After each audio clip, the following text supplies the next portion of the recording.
Market లో invest చేసి మీ డబ్బులు డబుల్ చేసుకోవాలనుకుంటున్నారా? సుందరరామిరెడ్డి గారి లైవ్ సెమినార్ కి అటెండ్ అవ్వండి.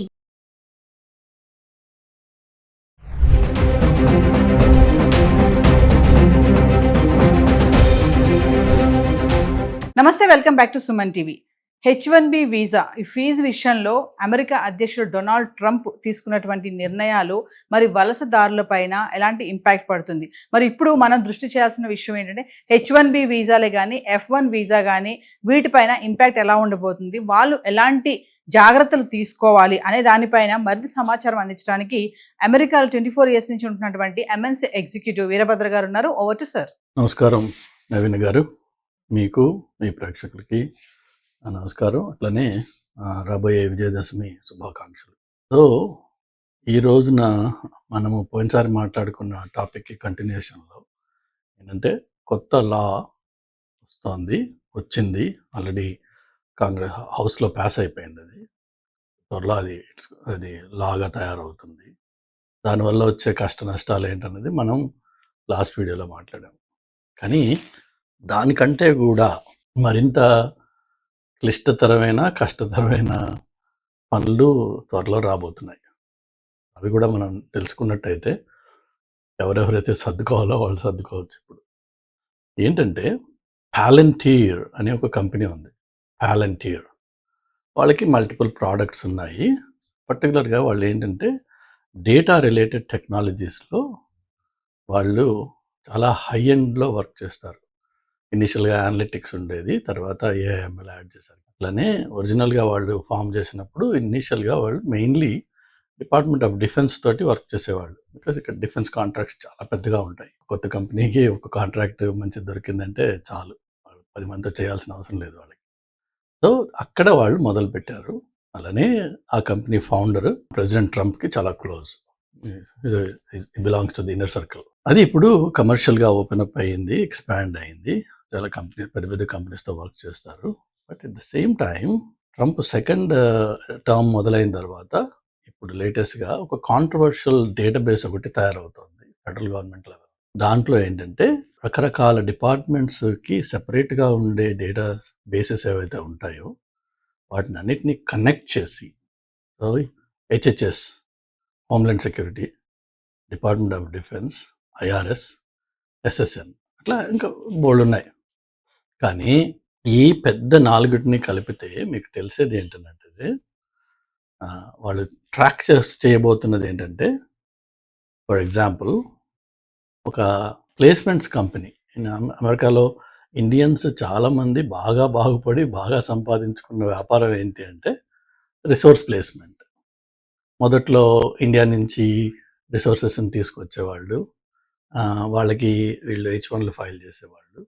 వాళ్ళు ఇక్కడికి వచ్చిన తర్వాత వాళ్ళని రకరకాల ప్రాజెక్ట్స్లో డిప్లాయ్ చేసేవాళ్ళు. దాన్ని కొద్దిగా ప్రాసెస్ని టైట్ చేయడం కోసం ఏం చేశారంటే ఒక 8-10 ఏళ్ల క్రితం మీరు క్యాండిడేట్స్ని ఇండియా నుంచి వితౌట్ రిక్వైర్మెంట్ తీసుకురాకూడదు, మీకు ప్రయర్ రిక్వైర్మెంట్ ఒకటి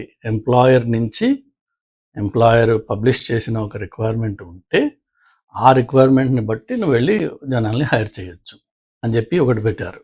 అలానే లొకేషన్ కన్స్ట్రెయింట్స్, నువ్వు ఆ లేబర్ క్లియరెన్స్ ఏ లొకేషన్కి తీసుకుంటావో అదే లొకేషన్లో ఈ మనిషి పనిచేయాలి, వేరే చోటుకి వెళ్తే మళ్ళీ separate labour, separate H1, separate అంతా అవన్నీ రకరకాల రెస్ట్రిక్షన్స్ పెట్టుకుంటూ టైటన్ చేస్తూ వచ్చారు. ఎన్ని చేసినా మనం ఎక్స్పర్ట్స్ అందులో ఎప్పటికప్పుడు లా వచ్చే ముందు దాన్ని ఎలా బ్రేక్ చేయాలో మనం ఆల్రెడీ ఫిగర్ చేస్తాం. అలా చేసుకుంటూ వచ్చాం మనం.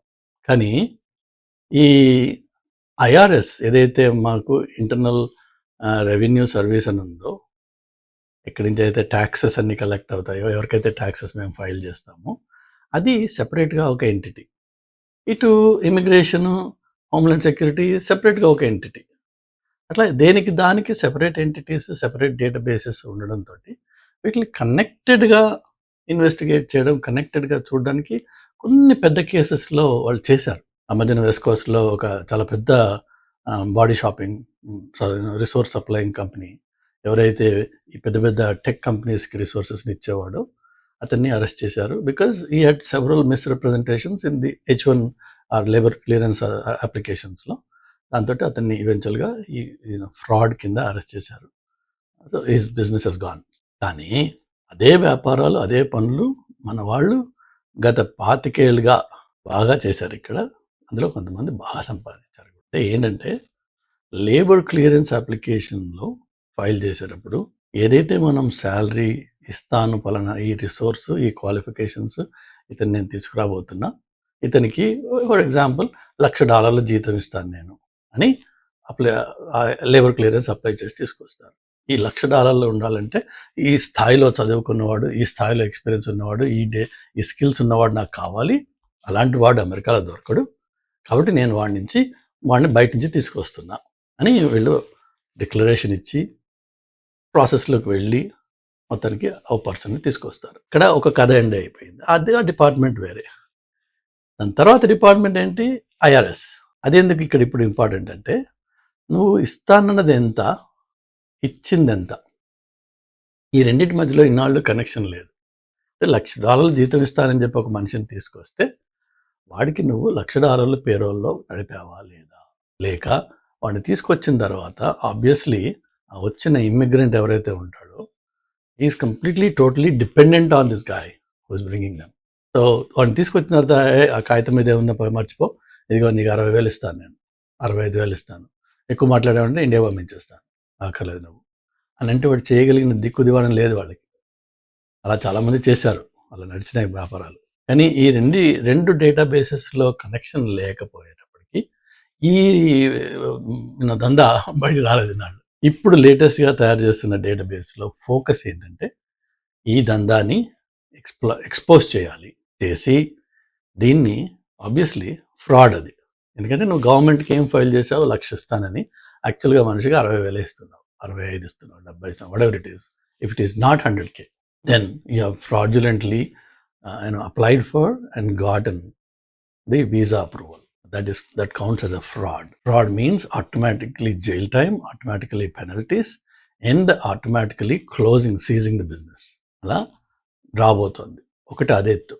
ఈ కనెక్టెడ్ డేటాబేసెస్ వల్ల జరిగే ఇంకొకటి ఏంటంటే ఇమిగ్రేషన్ సర్వీసెస్కి చాలాసార్లు బికాజ్ దే ఆర్ డిస్కనెక్టెడ్, వాళ్ళకి తెలియదు ఈ క్రిమినల్ డేటాబేసెస్లో, ఫెడరల్ డేటాబేస్లో, స్టేట్ డేటాబేసెస్లో జరిగే రకరకాల it need not be a major crimes ఆటోమేటిక్గా ఎక్స్పోజ్ అయిపోతాయి. కానీ మైనర్ ఇన్సిడెంట్స్ ఏవైతే ఉంటాయో అవి ఇన్నాళ్ళు బబులప్ కాల, ఎందుకంటే ఇవన్నీ డిస్కనెక్టెడ్ డేటాబేసెస్.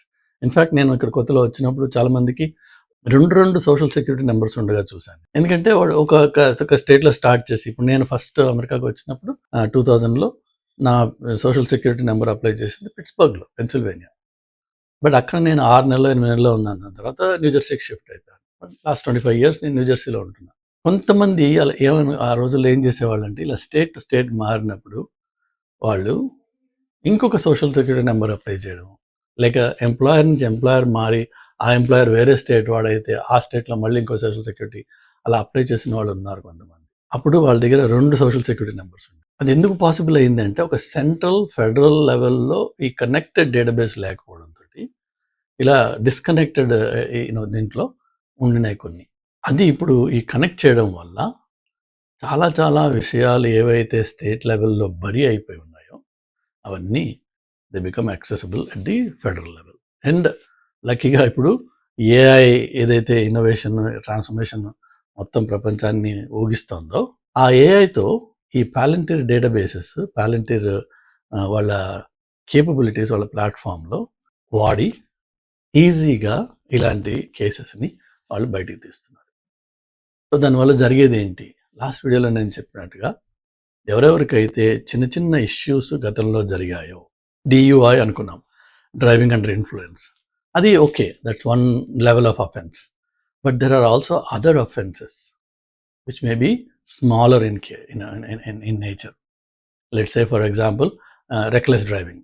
సో అది వచ్చో రాకో మొత్తానికి ఏదో రెక్లెస్ డ్రైవింగ్ అయ్యింది, యాక్సిడెంట్ అయ్యింది, మనం వెళ్ళిపోయి you plead guilty and you pay whatever fine it is and then case is closed. అక్కడ స్టేట్ లెవెల్లో, సిటీ లెవెల్లో, కౌంటీ లెవెల్లో క్లోజ్ అయిపోతుంది. అలా ఇప్పటికీ జరుగుతాయి, అప్పటి నుంచి జరుగుతూనే ఉన్నాయి. కానీ ఇప్పుడు ఈ ఫెడరల్ లెవెల్లో ఒక కనెక్టెడ్ ఈకో సిస్టమ్ వచ్చేటప్పటికి ఏమవుతుంది అంటే ప్రతి మనిషికి, పర్టికులర్లీ నాన్ సిటిజన్స్ అంటే పర్మనెంట్ రెసిడెన్స్ మీద ఉన్నవాళ్ళు, గ్రీన్ కార్డ్ మీద ఉన్నవాళ్ళు, అలానే మిగిలిన అన్ని రకాల వీసాలు ఏదైనా సరే, it doesn't matter what visa, అన్ని రకాల వీసాల వాళ్ళు, వీళ్ళందరినీ they are called non citizens. వీళ్ళకి స్టేట్ లెవెల్లో కానీ ఫెడరల్ లెవెల్లో కానీ ఏ మాత్రం ఇలాంటి విషయాలు ఉన్నా అది చిన్న మైనర్ ఇన్ఫ్రాక్షన్ అయి ఉండొచ్చు, కానీ they going to take that up and make the person ineligible for any extension or renewal of that status. అంటే ఆ 3 ఏళ్ల పాటు H1 ఉండి ఒకవేళ ఎవరైనా ఇక్కడ ఉన్నారనుకోండి, H1 ఉన్న రోజులు ఇక్కడ ఉంటారు, కానీ ఎప్పుడైతే H1 రెన్యువల్కి వెళ్తారో ఇది ఫ్లాగ్ అవుతుంది, because now they are all connected. ఆ ఫ్లాగ్ అవ్వగానే they say you are not eligible, decline. If you're already in the US you have to leave. అలానే ఇలాంటి చిన్న చిన్న ఇన్ఫ్రాక్షన్స్ ఉన్నా కూడా వాళ్ళు గ్రీన్ కార్డ్ నుంచి సిటిజన్షిప్కి అప్లై చేయడానికి దే ఆర్ నాట్ ఎలిజిబుల్. వాళ్ళు ఉండొచ్చేమో ఇక్కడ, ఎందుకంటే వాళ్ళకి రెన్యువల్స్ అనేది లేదు. గ్రీన్ కార్డ్ కూడా రెన్యువల్ ఉంది, మళ్ళీ రెన్యూ చేసుకోవాలి, కానీ దానికి డ్యూరేషన్ కొంచెం ఎక్స్ట్రా లెంగ్త్ ఉంటుంది. బట్ వాళ్ళకి సిటిజన్షిప్ అప్లై చేసే ఎలిజిబిలిటీ తీసేస్తున్నారు. ఇవి రెండు కాకుండా ఇంకొక విషయం నేను చెప్పాలనుకున్నది ఏంటంటే, గ్రీన్ కార్డ్ హోల్డర్స్ ఎవరైతే అమెరికాలో ఉన్నారో, ఇంతకుముందు ఏదో వీడియోలో చాలా రోజుల క్రితం నేను చెప్పాను, ఇక్కడ చాలామంది వాళ్ళ పేరెంట్స్కి, ఎందుకంటే ఓన్లీ బ్లడ్ రిలేషన్కి మాత్రమే మనము స్పాన్సర్ చేయొచ్చు. ఇప్పుడు నేను సిటిజన్ అనుకోండి, మా అన్న తమ్ములకి, మా అక్క చెల్లెలకి, నేను మా అమ్మ నాన్నకి, వాళ్ళకి నేను గ్రీన్ కార్డ్ స్పాన్సర్ చేయొచ్చు. అది ఒకప్పుడు 10 ఏళ్ళు, 12 ఏళ్ళు, 13 ఏళ్ళు అలా వెయిట్ పీరియడ్ ఉంటుంది, కానీ దానివల్ల బాగుపడ్డ ఫ్యామిలీస్ చాలా ఉన్నాయి.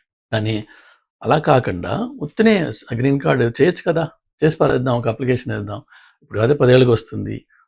వచ్చిన తర్వాత ఏమవుతుంది, ఆ గ్రీన్ కార్డ్ తోటి సరదాగా ట్రావెల్ చేస్తుంటారు బ్యాక్ అండ్ ఫోర్త్. వాళ్ళకి మళ్ళీ ఈ B1, B2లు ఇన్విటేషన్లు అవి అక్కర్లేదు అనమాట. Come here like permanent resident. 6 months 1 year ఉంటారు, మళ్ళీ వెళ్ళిపోతారు, మళ్ళీ 6 months 1 year తర్వాత మళ్ళీ వస్తారు వెనక్కి. అట్లా కొంతమంది పర్టికులర్లీ నార్త్ ఇండియాలో ఉన్న కొన్ని కమ్యూనిటీస్ దాన్ని బాగా వాడుకున్నారు. సో ఇప్పుడు కొత్తగా మానిటరింగ్ చేసేది ఏంటంటే, ఈ విధంగా గ్రీన్ కార్డ్ సంపాదించి అమెరికాలో తక్కువ టైం ఉంటూ అవుట్ సైడ్ ద యూఎస్ ఎక్కువ టైం ఉండే వాళ్ళకి they going to pull them up and cancel their green card. ఎందుకంటే నీ ప్రైమరీ రెసిడెన్స్ యూఎస్ కాదు, నీకు దగ్గర గ్రీన్ కార్డ్ ఉండొచ్చు, కానీ నీ ప్రైమరీ రెసిడెన్స్ యూఎస్ కాదు. నువ్వు సరదాగా ఏదో 6 నెలలు ఇక్కడ ఉంటున్నావు, మళ్ళీ పోయి 2 సంవత్సరాలు ఇండియాలో ఉంటున్నావు, మళ్ళీ ఏదో వచ్చి 6 నెలలు ఉంటున్నావు ఇక్కడ. But you're basically an Indian resident that is carrying a green card from the US. That's not the way the purpose of, or the way a green card is supposed to work. You're supposed to be a permanent resident of the US and visit other countries and come back. ఆ equation ఎప్పుడైతే ఉల్టా అవుతుందో వాళ్ళు scrutiny చేసి ఆ green cards వాటిని cancel చేయబోతున్నారు అన్నమాట. సో ఇట్లా రకరకాలుగా ఎన్ని పద్ధతుల్లో ఈ ఇమిగ్రేషన్ని టైటన్ చేయాలో అన్నీ చేస్తున్నారు. ఇమిగ్రేషన్లో మంచి వార్త వచ్చింది, ఇండియన్స్కి పండగ, 2,500 కడితే గ్రీన్ కార్డ్ వచ్చేస్తుంది, 7 ఏళ్ళు ఉంటే గ్రీన్ కార్డ్ వచ్చేస్తుంది, 5 million కడితే గోల్డ్ కార్డ్ వస్తుంది. ఇవన్నీ హంబగ్. ఈ ఆన్లైన్లో, ఈ యూట్యూబ్లో జనాల్ని పిచ్చివాళ్ళు చేయడానికి తప్ప వచ్చే 4 ఏళ్ళ వరకు ఇమిగ్రేషన్లో ఎలాంటి శుభవార్తలు రావు. Things are only going to get tough. అన్నీ టఫ్ అవుతాయి తప్ప, అన్నీ క్లిష్టం అవుతాయి తప్ప ఈజీ అయిపోయి రెండు అని పిలిచే రోజులు పోయినాయి. ఒకవేళ ఈయన వెళ్ళిపోయిన తర్వాత కూడా 4 ఏళ్ల తర్వాత కొత్తగా వచ్చేవాడు ఎవడైతే ఉంటాడో వాడు ఓవర్ నైట్, రాత్రికి రాత్రి ఇదిగో నేను మార్చేస్తున్నాను మార్చలేడు. అంటే వచ్చే 10 ఏళ్ల వరకు దాదాపు ఇదే సిచ్యువేషన్ కంటిన్యూ అవుతూ ఉంటుంది. కాబట్టి ఎవరెవరైతే అమెరికా ప్లాన్స్, అమెరికాలో హైయర్ ఎడ్యుకేషన్, ఇక్కడ వచ్చి జాబ్, ఇక్కడ H1B ఇలా అనుకుంటారో, నా సలహా ఏంటంటే దయచేసి ఆల్టర్నేట్ లొకేషన్స్ చూడండి. జర్మనీ ఇన్వైట్ చేస్తుంది క్వాలిఫికేషన్స్, వెల్ క్వాలిఫైడ్ పీపుల్ని. చైనా రమ్మంటుంది, అట్లనే కెనడా కూడా అనౌన్స్ చేసింది ఇవాళ, provided your qualified hi tech qualifications అంటే. సో అటు వెళ్ళండి. But American dream for immigrants has come to an end and is going to come to an end. This is the end of it. ఈ phase ఏదైతే గత 25 ఏళ్ళుగా Y2K నుంచి మొదలయ్యి 2024 వరకు నడిచిందో, that's the end of it. మళ్ళీ 24 తర్వాత నుంచి another 10 years, at least 10 years, maybe even more. It's going to be a different phase in the chapter of immigration. Okay, God bless you, good luck to all of you.